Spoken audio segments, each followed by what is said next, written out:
Hello दोस्तों, नमस्ते, प्रणाम, किशन बारी हो आप लोग। हम तो आशा करते हैं आप लोग बहुत अच्छा होगा। आज हम आप लोग के एगो छठी माता का बहुत ही सुंदर सा गीत सुनाते हैं, तो आप लोग के कैसे लगे कमेंट करो। आए लोग गीत सुनी लो।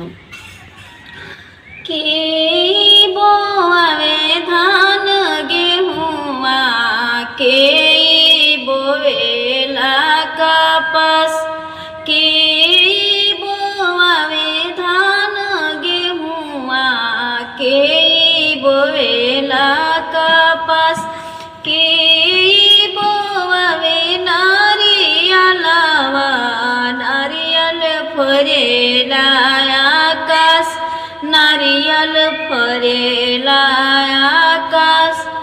ससुर बोआवे धान गेहुआ, बसुर बोवेले कपास, बसुर बोवेले कपास।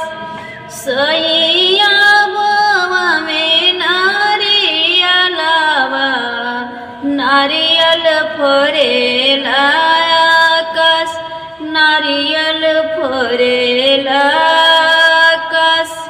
By Deere.